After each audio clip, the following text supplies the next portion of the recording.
Welcome to the Star Author podcast. Today we have a special guest with us, Amish Puri, a talented young author from St. Joseph Senior Secondary School, whose book, The Laureate of Moonlit Dreams, takes us on a poetic journey through love, dreams, and the cosmos.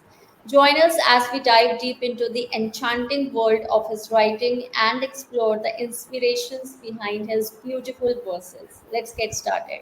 So, first of all, Amish, I really welcome you to this space. And Thank you so much, ma'am. my first question for you is, what inspired you to write, this beautiful topic? I mean, the title, "The Laureate of Moonlit Dreams." Ma'am, the title The Laureate of Moonlit Dreams is very close to my heart. It actually takes us all from a very important relationship of a friendship, and which actually turns into love, and then the intense spiritual love that we actually all yearn for.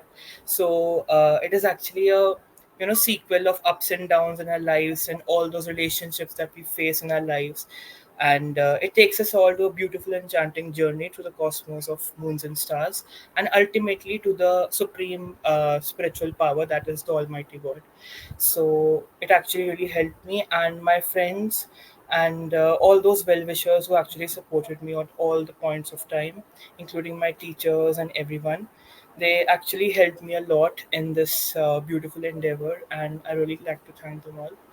And definitely the platform provides us with great details and opportunities to um explore different themes, concepts, and get to such a beautiful point. Hmm. So it just takes us all through many stages of life, and one of the most important, definitely, that we talk about in the Laureate of Moonlit Dreams is the importance of love and friendship, along with the stars and the cosmos. So yeah, that is the most important thing. Yes, ma'am. Okay, great.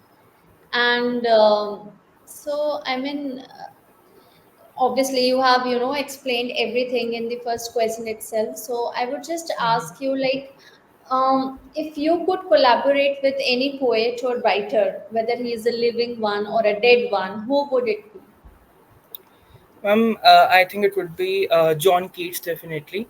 So he's Okay. a British romantic poet, and I really resonate with him a lot. Like he write love sonnets and acrostics, many different forms of poetry, which I've also captured in my book. So I think he's one of the most important writers or poets, if we talk about. I'm really inspired by all of his works, and definitely I'd like to work with him as a poet. Yeah. Hmm. I think I have also read his some of the favorite and some of the most popular poems also. I cannot recall the names, but I think they are very popular. So if you could just make me recall the name of any of his poems, like, Uh, I would say A Thing of Beauty. A Thing of Beauty I by think John of Keats. beauty is a joy forever, something like that. Yes, Yeah, ma'am. Yes, ma'am. Yes. It's amazing. also in the English literature books of class 12, Yeah, and it's very popular book. So yeah. yeah, it's very nice. I love it. Think, there is some, stanza related to the flower lily also here, something like Yes, that. ma'am. That it Yes, it ma'am. Yes, ma'am. it is for a single day only and it dies the same night. So something like Yes, that. ma'am. So it is, So ma'am, beautiful poetry, metaphor, and Mhm. an imagery that actually teaches us a very important stage of life and love. So that is why I resonate with him the most. Yeah, cool. Yes, ma'am. And do you have any writing rituals or routines, that help spark your creativity? I would not say that there is any particular ritual or writing that I follow, but definitely there is a lot of poetries that I actually read. I come across in our day-to-day lives, right? So it motivates me and helps me a lot to actually write and pen down beautiful poems. Also, there are a lot of other things. For example, you know, motivation by our friends, family members, and everyone who constantly drives that force in you that you want to write something and create something beautiful. So I guess that is the most important writing ritual that I follow. A constant motivation from that guiding angels and everyone. So yeah. Okay, cool. And since you have a lot of interest in poems and everything related to literature, metaphors, and all that, So I think I should ask you, if your book were a flavor of ice cream, what flavor would it be and why? Ma'am, since the since the title is very enchanting and also elegant, I'd say that it Hmm. would be a dry fruit ice cream, maybe a chocolate chip ice cream, something like Okay. that. So it actually tingles that thing in you, and it enchants you and makes you want to dive into that. So that kind of a thing is reflected in the book. So yeah, I'd say that kind of an ice cream. Yeah. Okay. What's the funniest thing you have ever Googled? Ma'am, actually, very basic synonyms of words like said, how, whatever, they, it actually makes us feel like what kind of words that you can use, to express your emotions through the poem. And it should actually contribute to the meter flow of the poem as well. So that is one of the things I'd like to confirm. Did you get And the right answer? otherwise, yes, ma'am. Many a times, but most of the times it is that I have to, think myself only, because Google is never an answer to all those words, because they do Yeah. not know what. Yes, ma'am. Hmm. Yes, ma'am. Okay. And I mean, if you had to write a poem about your favorite snack, what would it be? Ma'am, it would be like the title. Yeah. The title could be something like the scrumptious bowl, Okay. maybe something really enchanting, and should be like beautifully done in form of a poem, as well as it should be like really delicious and you know Hmm. tempting to all. So yeah, something like a scrumptious bowl or something, maybe you know anything else which actually contributes to the meter flow, like coffees and cookies, maybe poets and pancakes. So there are a lot of things. Okay. Cool. Yes, ma'am. And which fictional character would you want to have dinner with? Dinner with, okay, so I would say maybe Harry Potter. Okay. And I would serve him polyjuice potion as said by Mr. Snape. Yes, ma'am. Cool. So I also watched his Harry Potter and the Philosopher's Stone, and I really liked that series. I mean, it was really wonderful and fantastic. It's The really way Harry great, ma'am. Potter, yeah, the way Harry Potter made the Burmese Python exit from the that captivity. So it was really interesting, and how his friend went inside the enclosure. So that was really amazing scene. But yes, Yes, obviously. ma'am. Definitely, definitely. Okay, what superhero power do you wish you had while brushing your teeth only? While brushing my teeth. Okay, so ma'am, basically when we brush our teeth, people keep their taps open and a lot of water is wasted daily. So if I would have a superpower, I would like to, do such a way that the whole thing does not get wasted. It gets utilized in some or the other way, because daily millions of tons and gallons of water are being wasted on Hmm. just a single thing, right? So yeah, I would say that. And I know this is a very thoughtful way, but yeah, this is a great way, I guess, So to you save want to water. turn off all the taps while when people are brushing the teeth? Yes, ma'am. In one jiffy. Okay. Yes, ma'am. So Yes, ma'am. if my taps gets turned off immediately, I would see that, okay, there is someone. Amish is here around me and he is invisible. Yes, Okay. ma'am. Definitely. Yes, ma'am. Okay, cool. Yes, ma'am. Okay, and if you had to write a poem on Mondays, what would the first line be? The first line. Mondays. Okay, so I would say, oh Mondays, why are you here? Why are you making us all worried and fear? So, Monday is a very dangerous day for people, because a lot of work is actually to be done, Yeah, deadlines and everything. So yeah. that is why maybe, and yeah, Mondays definitely. I think it's worldwide, I think these days, Yes, because ma'am. weekends people are so relaxed and they have no issues. But as the Monday, approaches near in the, Mm-hmm. evening time of Sunday. So, people get, oh my God, kal to office jana hai, oh, kal to school Yes, jana hai. ma'am. So it is like every person has this problem now. Yes, Okay. ma'am. Definitely. Hmm. Cool. So what's your favorite color? And my favorite color is the darkest shade of red Okay. and black, I'd say. Yeah. Okay. And your It is a very dream destination? poetic color. Okay, yeah, Dream yeah, I know. destination. Yes, ma'am. Dream destination, I would say maybe, ma'am, the Northern Lights in Alaska or places like Edinburgh in Britain. Yeah. Okay.